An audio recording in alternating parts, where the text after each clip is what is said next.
And a very good morning, Anguilla, Caribbean, and the world. Good morning, good afternoon, good night.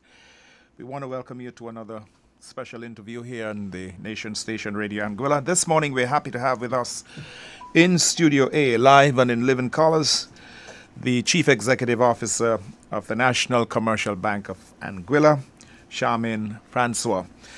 And Ms. Francois will be looking at the impact of COVID-19 pandemic on the finances and the economy generally here in Anguilla, ways to navigate the current challenges posed by the pandemic. So we go across and say a very warm welcome to you, Ms. Francois.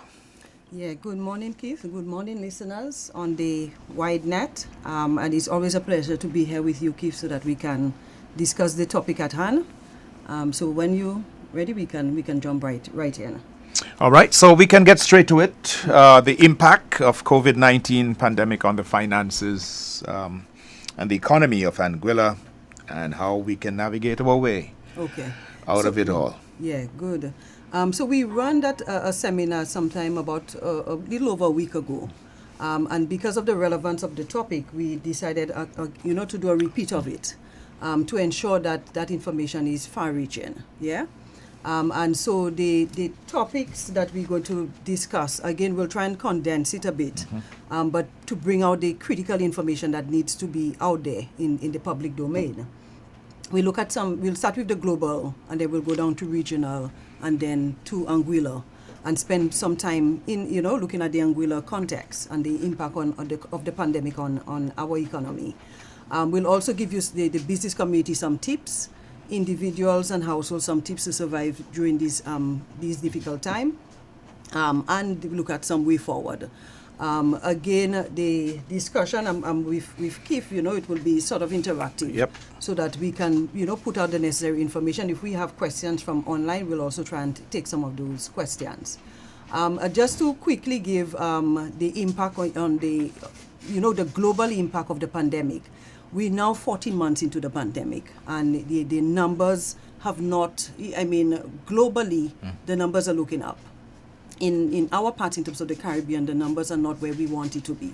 The projections are positive for 2021, but just to speak of the impact from 2020, the global impact was significant.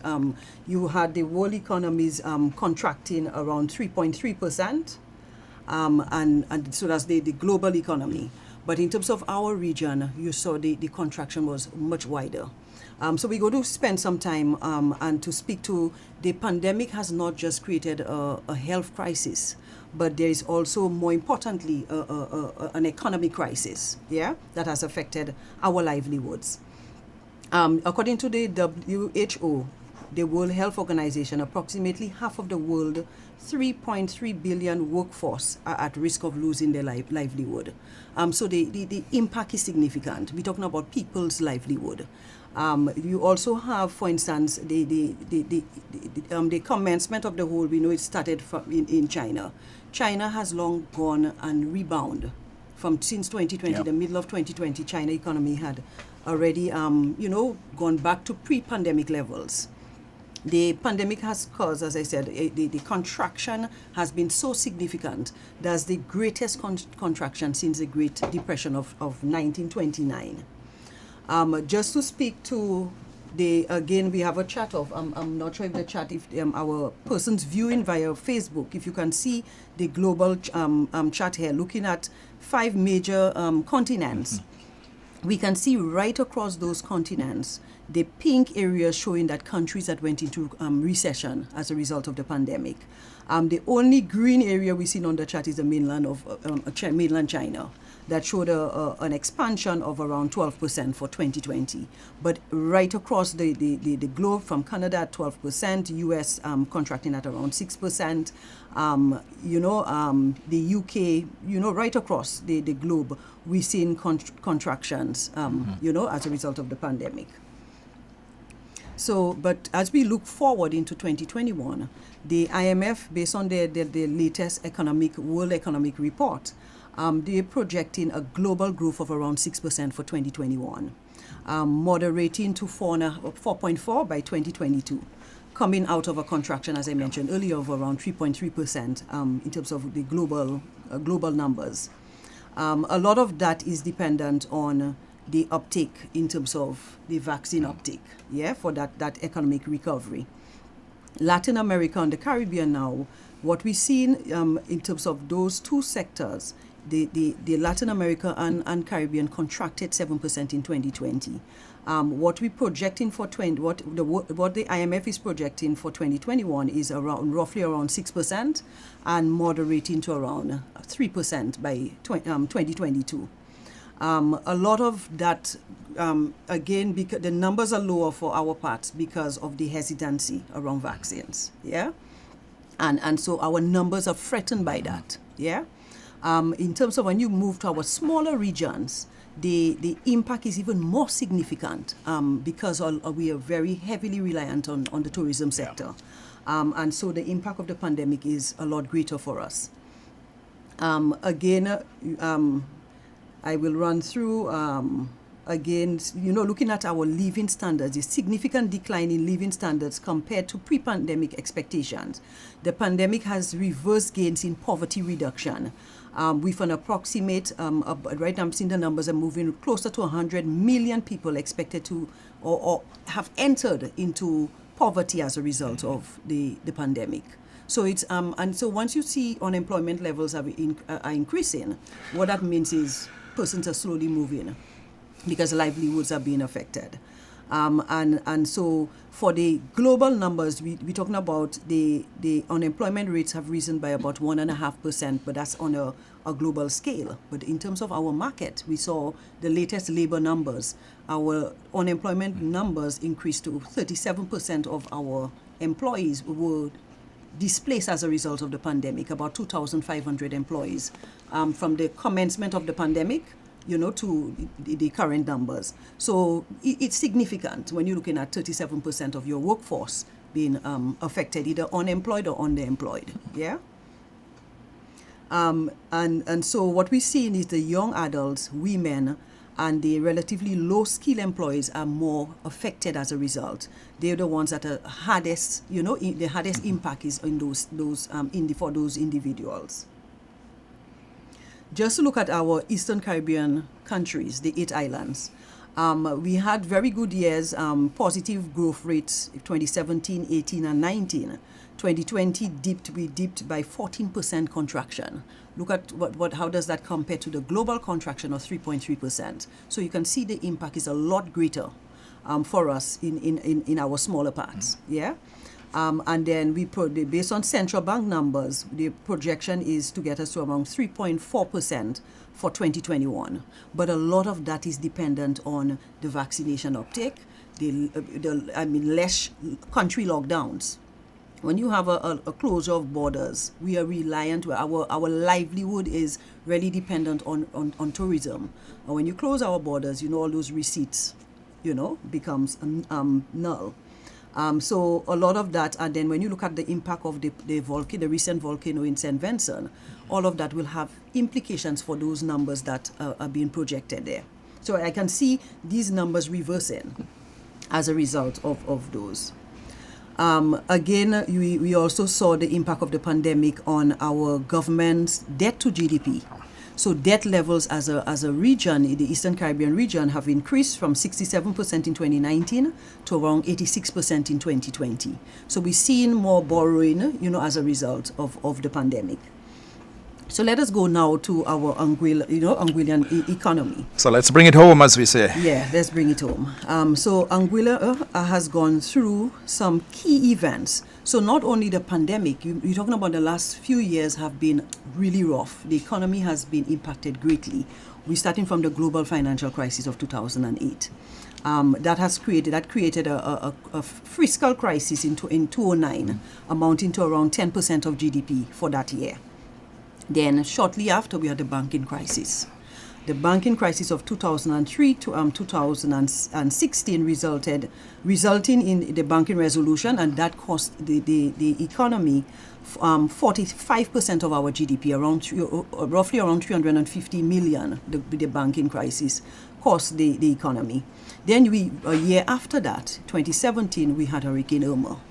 Hurricane Irma, the damages and losses were estimated over 100% of our GDP. And now, just about 3 years later, less than 3 years later, we have the COVID-19 pandemic. What we're seeing based on the central bank numbers, the economy contracted 27%, so 27% contraction in terms of our GDP, for 2020. So that is even more significant when you compare to the ECCU contraction. And so we have been, heavily hit over the last few years. The projections based on the Eastern Caribbean Central Bank projecting a growth, an expansion for 2021 of around 11%. So when we say GDP expansion, the GDP is what your gross domestic product. That is basically all your goods provided and services. Yeah, goods and services. Services combined. Combine. That dollar value, how does that, in terms of activity around goods and services, you're talking about a 27% decline in activity for 2020. What we're saying is that those numbers will increase by 11% in 2021. But again, that will be derailed because we have seen, the recent lockdown will definitely affect our activity levels because you had non-essential businesses being shut down for about a month. So any lockdown is a further push back. Is a further retrogression. Yeah. So it has a direct relationship in terms of the economic flows. Yeah, the receipts that are expected. So that in itself will delay our tourism recovery. So it will slow it down. And we're heavily reliant on that sector. And we'll speak to some of the numbers in a little bit. According to, so if we look at the total economic activity, in terms of nominal GDP, that's, again, not factoring inflation, it declined from 1.25 million, so about a little over $1 billion EC dollars for 2019 to 704 million in 2020. So we're seeing, in terms of nominal terms, it's a 31% decline. In real terms, when you factor in inflation, it's a 27% decline. So again, our main economic sector, which is the hotel and restaurant sectors, experienced a significant decline of 70% in 2020 over 2019. So our tourism receipts decline by 70% over a period of 1 year. So 2019 was a fantastic year for the country. And then boom. The pandemic in 1 year, 70% of that went. Just wiped out that. That's it. So our numbers in terms of tourism arrivals declined significantly. And that's a direct relationship in terms of your receipts. In addition to negatively impacting other sectors, because it's a trickling effect. There's a multiplier effect here. In terms of our villa rentals, car rentals, all those other sectors were affected as a result. The labor market, as I mentioned, have been heavily impacted, with approximately 2,500 persons either being unemployed or underemployed, resulting to about 37% of our labor market. And that information came out of the latest Labor Department report. Again, the debt to GDP in terms of Anguilla, we also saw that increasing as a result, moving from 48% in 2019 to at 63% in 2020. As public sector debt. So that's the overall public sector debt to GDP. And so with that, if you have an increase in your debt position and your receipts are, in terms of your flows, there can be challenges if that persists. The contributing sectors, if we spend a little time looking at the main sectors that drive our GDP growth rates.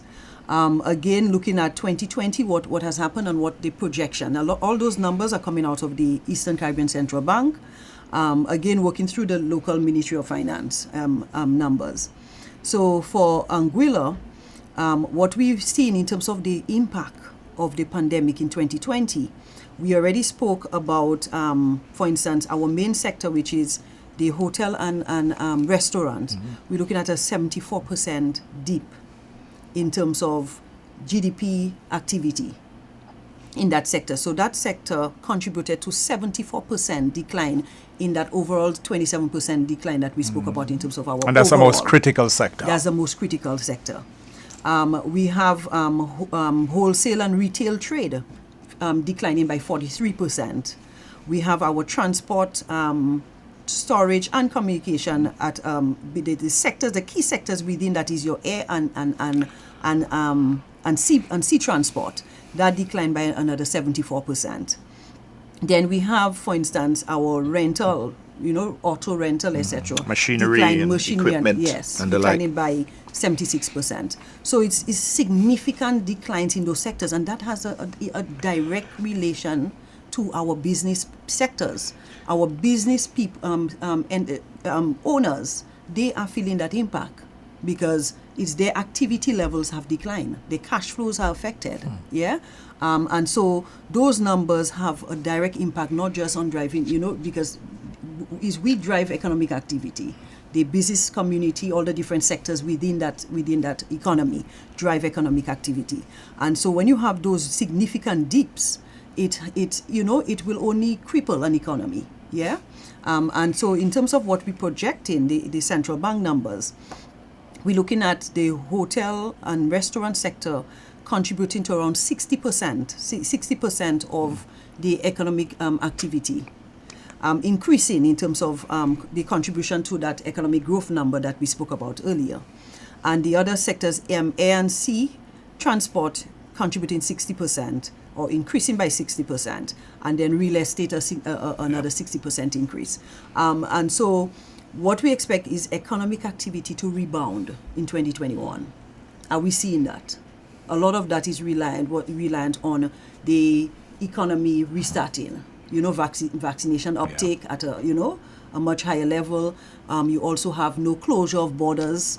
So all of that is on positive, things happening within the economy. So I can see those numbers revising. Again, a lot of that is the recent lockdown. You can just a month. You can imagine what a month impact will be on those numbers of a lockdown, because you really halt economic activity. So the few sectors like the essential businesses, even for instance as a bank we operated, but at a very low scale, very limited services. So there's very little growth in terms of revenue growth during that time. Looking at just to give the listeners, just to look at how the sectors moved. So we have some top sectors that really drive economic activity. So in 2019, the top sector was tourism, the tourism sector.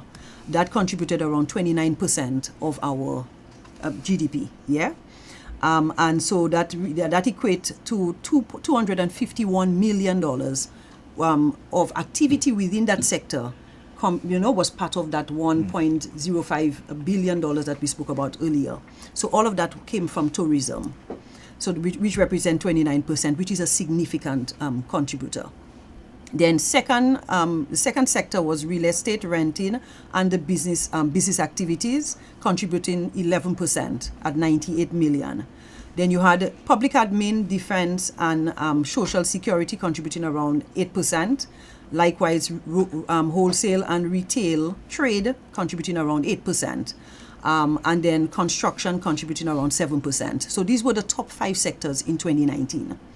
In 2020, with the pandemic, tourism being our top sector now end up at 4th place.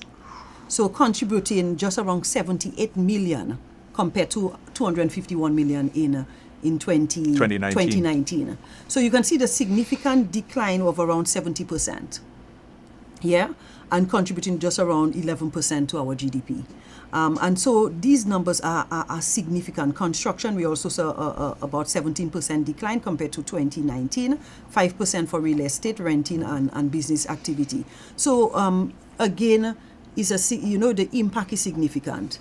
We are based on the central bank projections, feeding from our local Ministry of Finance. we projecting for the tourism sector to rebound, to contribute to about 19% of GDP for 2021. And so to increase the receipts from the 93 that we achieved in 2020 to now 163 million in 2021. So that would represent an increase of around 109%. All of that is dependent on our economy rebounding, the borders, our hotels, we've open, no lockdown of our borders, the country shutdowns and stuff like that. So in terms of the virus containment, we have to look at how do we, contain the virus, because once there is a spread, what comes with that. And so we have to look at what is going to drive that economic growth. What do we need to do in terms of that economic policy that will drive that growth? And from all indication, from the latest Organization of Eastern Cooperation and Development, the OECD, they basically what they're saying is that the best economic policy right now is vaccination. Because what else? If not vaccination, what else? Yeah, and so there is, and so when you look at right across in terms of the research coming from all sectors, from the analysts, from that putting out data, and you can see what is happening globally. Look at what is happening in terms of the U.S. market. They're pushing by 4th of July to have 70% of the adult population vaccinated, because that's really what's going to drive the economic growth that we need to see. Yeah, and so we can see the impact on our key sectors. And all those numbers have a direct implication on our livelihood. It affects homes. Because those numbers, when the hotel close, then you have people being unemployed. And those are these individuals have families. So that 2,500 person that we spoke about, it is not 2,500, it is far more reaching. Because every one of those 2,500 have families that they need to feed. And they have obligations that they need to take care of. So it's like multiplying that by 4, for example, or 4 or 5. Exactly. Yeah. As the case may be. So it's a significant and so if that persists, we'll have more the numbers increasing, because even those companies that we are still operating, but we are also feeling the pressures of the pandemic. But Ms. Francis, strictly from a banking side of things now. The impact on the banking sector, and in particular your bank, NCBA. Yeah. How has the closures, the lockdowns, looking at the data from the Eastern Caribbean Central Bank, the figures, and these would have been numbers that have been sent on to the folks at ECCB to go through and analyze. And put out. But looking at it strictly now from a banking, how has it impacted the banking sector? Okay. Banking service here in Anguilla, for example. Yeah. If you can just maybe zoom into that and show how the impact on, take the bank. Yeah. Your bank, NCBA, for example. Okay. So the impact for us is from the onset of the pandemic, we had to quickly provide financial relief, because you had a wide sector of persons, our customers, being affected. How much relief? So basically we are at around, I can jump to this slide, 86 million. 86 million, the numbers were higher, but our current numbers, it was closer to 100 million. So you've had persons regaining, what we see now, the numbers are increasing again, because of the sector, again, as a result of the lockdown, persons have, lost employment. And so the numbers is not improving. Yeah, we recently conducted a risk review of the portfolio just to assess how many persons have regained, how many persons are, have gotten alternative employment. The numbers are low. So you're looking at 86 million of that portfolio that we were pre-pandemic, we were earning on that portfolio. So persons were making payments, those loans were performing loans. Yeah. So and then remember, when that 86 million of persons make payments, that's cash flows coming into the bank. So a bank also assesses liquidity. So the good thing for NCBA, pre-pandemic, we had strong liquidity positions. And we still, because again, that's something we manage very closely. So our liquidity ratios still remain, pretty stable. Yeah, notwithstanding that level of relief that we've provided. So what that relief represents for us. So out of that, if you look at that 86 million, out of that you have 34 million of that represent households, families. So these are individuals, families that we've given moratorium support. So that relief, because they're not working, we allow that moratorium support. And the moratorium started as early as March of 2020. And we have persons on the moratorium up to current, which is a little over a year that they're on moratorium. So 1 year moratorium. So the moratorium goes up to 18 months, September of this year. So these persons, the bulk of those persons are on moratorium until September of 2021. So that would mean 18 months of moratorium. The bigger implication and even as a region, the Eastern Caribbean region, you're looking at 2.7 billion EC dollars have been given in moratorium across all the banks in the Eastern Caribbean. So it's a very hefty number. Now, what that means is that by October 1st, persons on moratorium should have regained employment. By this October? By this October. So that they can recommence payment of their loans. And so if that 86 million of customers, that represent a little over 250 customers, if those customers have not regained employment, that have huge implications for the bank, as a region too, because you're looking at $2.7 billion the banks have given in moratorium. In terms of managing the risk, how will that factor in? So that is how... If that doesn't materialize. Yeah, so if that doesn't materialize, we have started from... The good thing, we were proactive. So in 2020, we started making provisions, looking at worst case scenarios. So that is why in cases like now, you do a lot more stress testing to see how will that impact your portfolio. And so assessing the impact, we knew that, okay, let us start to put part of profits. Also you may, in 2020, most of the banks made losses in 2020 because all your profits and more had to go towards making provisions for the possibility, the probability of some of those loans going bad. So some of that pool of loans, some persons may not regain employment, so these loans will go into non-performing. Now, the severity of that is, what we want to bring home is that 34 million represent private households.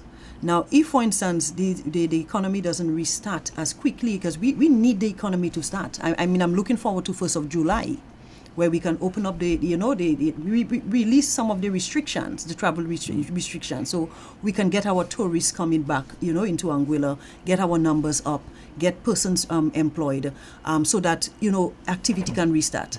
If that doesn't happen, as I said, there's implication. And as a bank, we have to manage that to ensure we protect our depositors. So what you'd see happening, and not just NCBA, right across all the banks, you may see more foreclosures, meaning that more public sales to recover the debt. You understand? And you don't want to go that route. So that is why, as a country, we have to take the necessary step to see how best we start this economy. Yeah, because when you hear foreclosures, Ms. Francois, people get nervous, you get jittery. I get nervous too. That is not, as a bank, I don't like that. Especially when it comes to families. Yeah. You have children involved, you have families, and you have persons that have paid their loans very well. So it's not through their fault that the loan is bad, or they're unable to pay today. So it's balancing all of that. So as a country, we have to be, for me, making a decision to get the vaccine was primarily basically being selfless, to look at how can I help restart this economy? How can I help those persons that are unemployed to regain employment? And when you look at what is the best economic policy today, is for us to take the vaccines and to see how best we can restart this economy and to get all persons back employed and to restart their lives. Because as I said, as a bank, we're not immune. We are heavily impacted because all sectors, when you look at one of those slides that I want to share in terms of the business community, the impact has been significant on the business community. You have persons that have lost, and that is why we have support provided to the business community as part of the moratorium. So a lot of that moratorium is to support the business community, because you have some sectors where the cash flows have been affected as high as 90% of the business cash flows affected. So they're now only generating 10%. So with generating at that low level, you can't retain employees. You have no choice. You'll send Yeah, you are, get rid of and persons. then you'd also see that if that pandemic persists, we will see more business failures. You understand? A lot of, I mean, the moratorium is holding a lot of hands. We are holding hands. But at some point, the moratorium will come to an end. So what we've started to do as on a regional level, I'm part of I sit on the Eastern Caribbean, the Bankers Association at the Eastern Caribbean level. And I have communicated the situation for Anguilla to ensure that if we can get an extension on the moratorium, to sometime next year, another 6 to 9 months. So I'm hoping that the central bank. How hopeful are you that something like that? Yeah, but it's a contingency area that you're factored in. Yeah, we must. We have to push for that, because I mean I would want to see that, to give time to the economy to rebound. Okay, because that transition will take some time. So if we can buy some more time. So that's what we're pushing at the ECCU level. We have a meeting early June to see how we can get a decision on that. But this is something that we are going to push as a bank, and as a region we're pushing it, because we've seen the implications are great. And I had to tell my colleagues in the islands that the non-performing ratio for Anguilla is the highest in the region. We at roughly around 25%.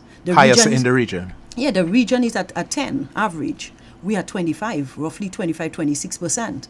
So and then as a bank, I had to mention to them, as a bank, the ratio is even higher. So we have to, if not as a region, but as a country, I want an extension to just help in terms of how do we hold our companies, how do we hold our individual, the family's hands, over that period to get us over that hurdle. Once we get over that hurdle, then, the moratoriums can come to an end. We can restructure loans. Persons can go back on a positive, foot. What about those medium and small, even micro businesses? Oh, yeah, everyone. Yeah, so they must be in really, really terrible shape. Oh, yeah, terrible shape. So we've done. I know the Anguilla Development Board is also providing little, small relief loans, and that is going a long way to help those small, medium price enterprises. We also have done lines of credit, overdraft lines, and stuff to help, cushion that. Provide that cushion for during that period. So we are in a serious crisis. And so that's why I found, as a bank, we had to come forward and put out the numbers. The numbers are there. It's properly analyzed, and the impact is there. The moratorium is real. Persons are on moratorium, and that's persons that are unable to pay. And then a bank, we depend on our bread and butter is loans.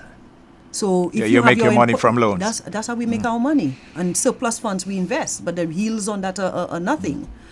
So between ourselves and the commercial sector within Anguilla, we've given a lot of moratoriums, and so it's important that we understand the implications of our decisions, when we make decisions, and how far-reaching those decisions can be. What are the implications of those decisions? And so that is what I would like to say on with regards to that. So for as a bank, as we are not immune, this is something I tell people I sleep very little at night, because it keeps you up, because it is something, it's a grave situation. And so the constant number crunching to ensure that we keep the bank afloat, we keep the bank alive. We've been NCBA's Heritage Day. I've heard you mention about 3 or 4 times vaccination as the gateway, the pathway. Yeah. I mean, the uptake, we've been fortunate in Anguilla in that we have vaccines to vaccinate everyone. I mean, when you look at the vaccination uptake, globally, the latest numbers I read this morning, we're at about 11% of our world population vaccinated. And we are fortunate that we have, vaccines for all. So our numbers are looking up. We are at 60% from the last numbers that I saw based on the population size. When you look at in terms of our in terms of our target, we are around 72% of our target, the 12,600 target that we've set. So I've been following those numbers closely, because I understand the implication of those numbers, vaccination numbers, on how that will drive economic growth, how it will rebound our numbers. And so I tell my colleagues in the banking sector that I'm a health, I'm part of that health, that health crisis, because I understand the relationship. Yeah. Because once we can restart, everybody, persons, they have families that are dependent on that living on $1,000 EC dollars. Yeah. Think of living on $1,000 EC dollars with a large family. And so that is not sustainable. Yes, we have the wearing of masks, the social distancing, but that's not a sustainable model, a long-term model. Yeah, we have to get to a stage where we can open up. We have economies that have opened up, relaxed their restrictions. So you've seen the tourism numbers are increasing, but our tourism numbers have not increased. Yeah, and so we need, as I said, I'm looking forward to the 1st of July to see how we can, keep pushing. We have to push, and to see how we get the economy to restart. What would you say to clients, Ms. Francois, in terms of their continued management, the little skills, the little things that they need to do to keep them going, to keep their businesses surviving, their businesses afloat in these very tough and trying economic times? Yeah. Okay. So we have some what we call survival strategies for businesses, and we'll talk to a few for individuals. During this time, you need a strong leadership. You understand? You need, even as owners of businesses, we need to be more involved in the business. We need to ensure that there's leadership, there's strong management, as part of, to ensure that there's sound decision making, in those businesses. We have, because even as a bank, we've spent more time, like for instance, from the beginning of this year, we met with, at least 80% by now of our commercial customers, just on a one-on-one, looking at their numbers, giving advice in terms of what are some of the things that they can do, should not be doing at this time. And so, so again, working with your bank is critical. Because within the bank, there's expertise. If you don't have the expertise within your entity. So folks have been coming in? Yeah, coming in. Or you go out to them, or you go to them? You reach out to them. So we've done a lot of that. One of the critical things is to develop your pandemic response. Your pandemic response plans to cover your employees, your customers, and the business as a whole. And that's one of the things, our business continuity plan as a bank, we did not cover pandemics. No one was thinking about pandemics. So we had to quickly develop our response. And so we have a stage approach in terms of how we respond if there's any crisis, and that will be the plan going forward. Yeah. So that's another critical thing that one would have to look at. Establish solid risk management frameworks to safeguard the well-being of your employees, your clients, and the business as a whole. Yeah, and so looking at how do I prevent? How do I detect? How do you respond? How do you mitigate the different risks facing your business? So that response plan will cover all of that. Yeah, and again, it has to be risk-based. Cutting expenses, and that's one of the things that we had to do as a bank. How do you do that? To contain, look at your whatever contractual arrangements you've had. You may have had contractual arrangements stemming back years. How do you cut when you don't? You hardly even. You're just barely keeping. How do you? Because you see, one of the things that I know I'm being a little facetious, but that's okay. That's fine. Because you have to, as an institution, if you're doing proper budgeting, you would have your revenue projections. So if your revenue is expected to contract, say by 50%, you cannot be spending at your pre-pandemic levels. So that is why, entities have to make decisions. It may be decisions. For me, staffing is last, but you have to make other decisions in terms of how do we make the business more efficient. Yeah, how do we? So one of the things we had to do is to go back to a lot of our contractors and renegotiate. So you don't want to cut out your contractors, but you're saying I want to maintain the relationship because I know it's hard for you and it's hard for me. So how do we, create that win-win? Because my revenue flows are contracting, but I don't want to cut, your own revenue stream. So we strike a nice balance, and it's a short-term renegotiation. So if you're doing some of our maintenance contracts, we had maybe weekly maintenance contract. You change it to twice a month or once a month. So that will reduce your cost. So just looking at ways, your purchasing options. You may look at, your in terms of economies of scale, decisions, around that. Renegotiate, your rates, in terms of interest rates on loans. You may want to, you just, again, looking at the business holistic and see what are the major costs. Even for us, we had to look at our overtime, where we could have paid overtime freely. We now, because of our revenues are falling, we had to say, okay, we have to contain, we have to make and again, that is why right now, as you're managing, accountability is critical, making our employees more accountable. So when they come to work, they produce. You understand? So productivity would have to be a heavy focus for us. So even if where we have a lot of persons working from home, there's a lot of teleworking. We have to put systems in place to ensure that we are getting results still, so the performance management is critical during that time. Monitoring performance, because remember, there's that cost factor. A lot of our cost is fixed costs, but the revenue is what will quickly go away, but your cost remains. And so we have to, again, do the number crunching. During that time is a lot of number crunching, looking at ways to make the business more efficient. Reassess your revenue areas. Look at how, best to serve your supply chain. Explore the most effective approach to service delivery. We had to move, even during the lockdown, we had to drive a lot of persons to our digital platforms, using the online banking, the ATMs for cash withdrawals, utilizing your cards to do your purchasing at the supermarket, etc. So again, seeing how best to make the business more efficient, to kind of, again, once the business is more efficient, it will lower your costs, your operating costs. And again, with declining revenues. Yeah, so it's really striking the balance. Cash is king. I always tell persons you have to look at your capital spend.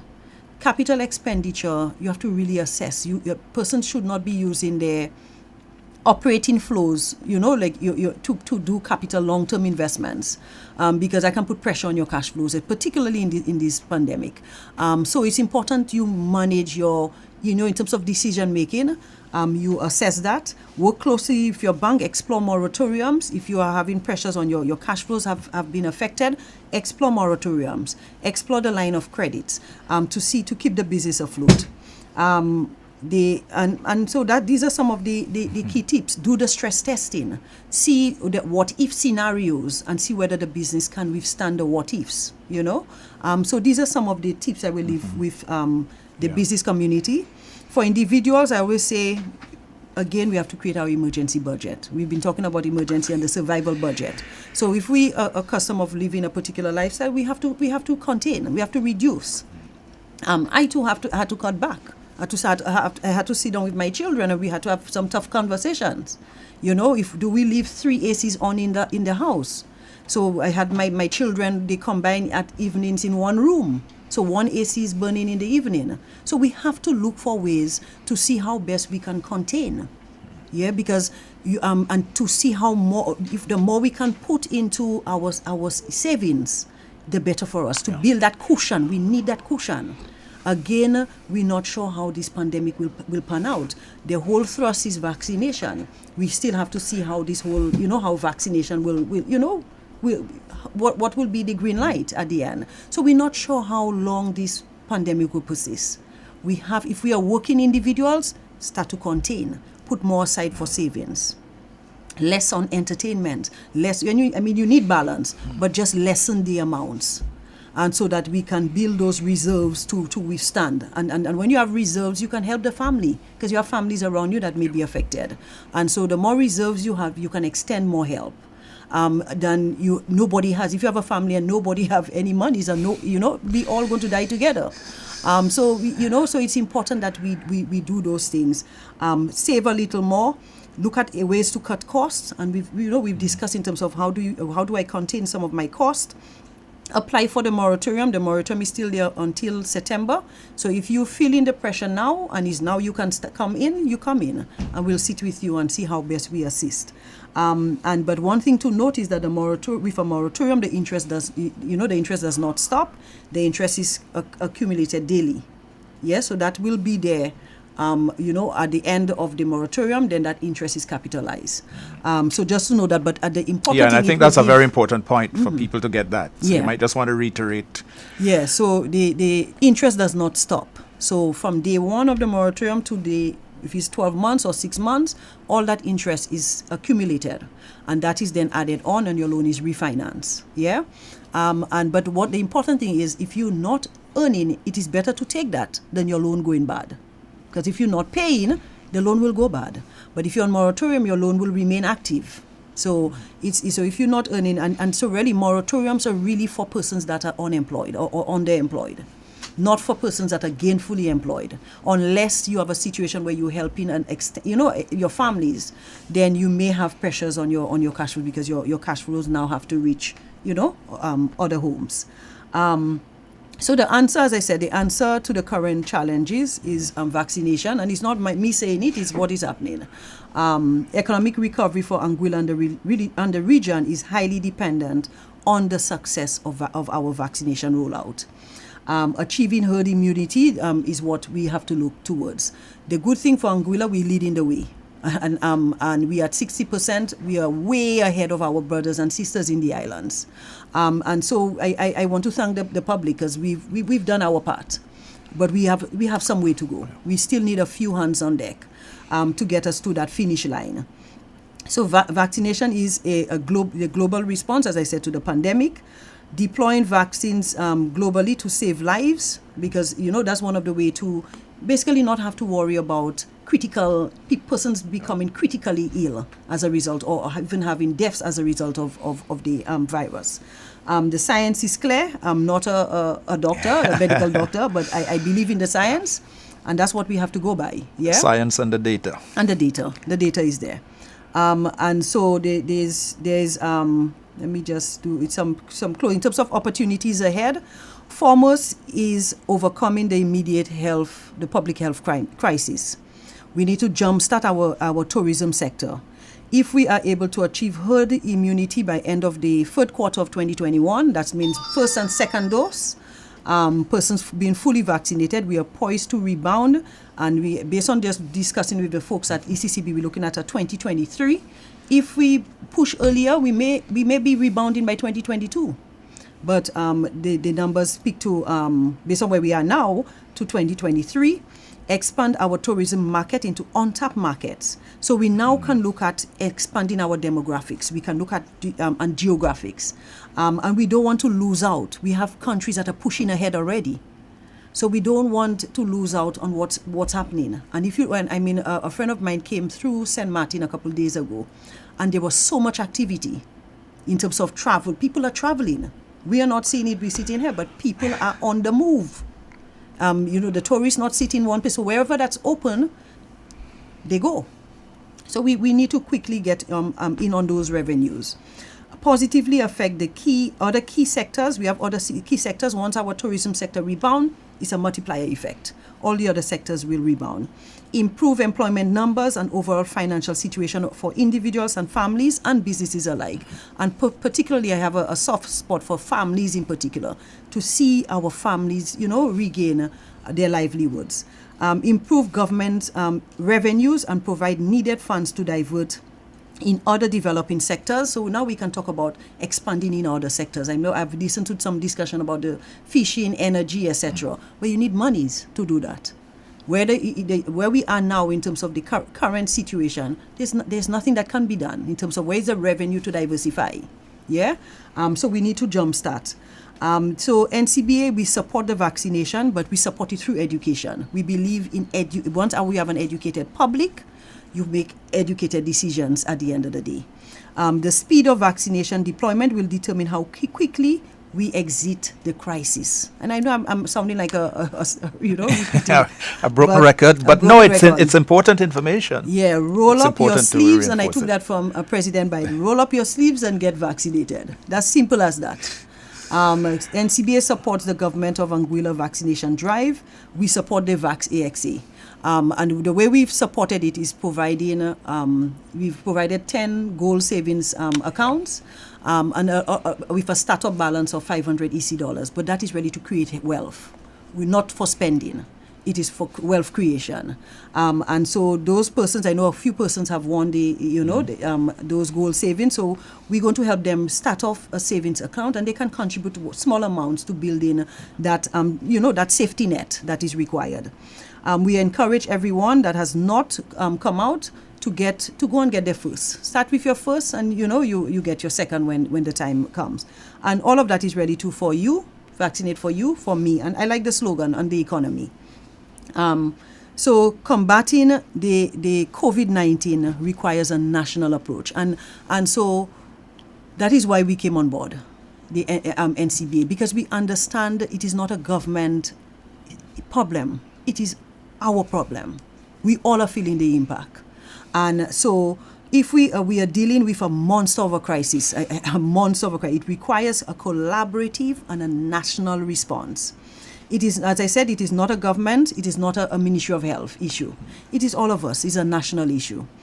So we require all hands on deck and an approach that poses a lower risk to our population. Again, it's weighing the risk.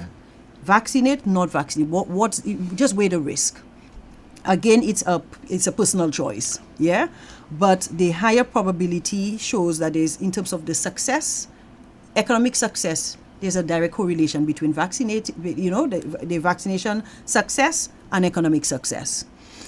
Today, that option for our tourism-dependent state is vaccination. We don't have anything else to rely on. Achieving a high level of vaccine immunity is critical for our survival. So in closing, COVID-19 continues to threaten the health and well-being of our people. We're fortunate we've not had any COVID death. Just recently I have had a member of my staff, her mother just passed away from COVID-19. We were all praying for, I just want to extend my sympathy to her family, but it's one of our team members, so it's close to home for us. What are our choices? If not vaccination, then what? And so I mentioned earlier in my presentation a couple of days ago, I challenge each anti-vaxxers. So there are several anti-vaxxers, and again, it's a personal right to come forward and make and provide a more workable and sustainable solution to combat this crisis. Put the proposal forward. If it's not vaccination, what else? So let us put the proposals forward to see what else can we do. But we need to restart. We need to jumpstart the economy. The implications are too wide. The implications are too great. Yeah. And so for public knowledge, I'm vaccinated. I'm fully vaccinated. It's over. My second dose is 5 weeks into my second dose. So I'm happy to say that and to contribute to the national cause, and really to be selfless about it. Because I can quickly say that I'm employed, I'm doing fine. But no, I have to think of the many families that are affected as a result. And so I want to make a special plea to the young adults, because the young adults, the numbers are showing. Because of where we are, you have those persons coming out of school, from secondary school, tertiary school. There are no jobs available. If the economy stays like this, there'll be no jobs for you. You understand? So, and when you stay unemployed as a young person, do well, you come out with good CXCs and stuff, and you're unemployed, the level of, that has a mental issue in terms of mental health, the stress levels. So we have to think, if this economy restart, there will be jobs for all. And so that's why I have I read that slogan somewhere: more jobs, more jobs. And so there's a direct correlation. And even when the world stay like this, you have the numbers in terms of university or tertiary education uptake in terms of registration has fallen significantly. So you really want that opportunity to be able to go to live campus. Yeah. And not an online school. I remember my days on campus. That's the best days of your life as a young person. You really want that opportunity to be able to go to the US, Canada, UK, wherever, and get that face-to-face interaction. The only way we can do that is we have to get out of this pandemic so that we can be free to travel and to get back to some level of normalcy. So I say, remember, more jobs, more jobs. Speeding up vaccine uptake is the best economic policy, available to us today to boost jobs, to boost our economic growth. So thank you, listeners, for that. And any questions? Well, I think you've said it all. I think you've covered it very, very well.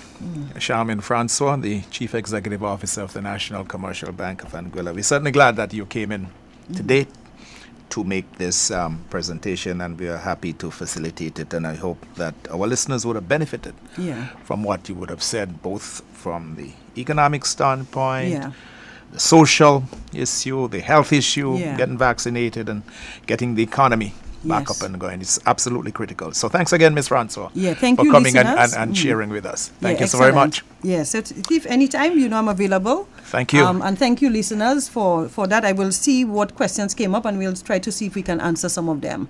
But thank you so much for that opportunity. Thank you very much. No problem. All right, folks, back to you, Renford.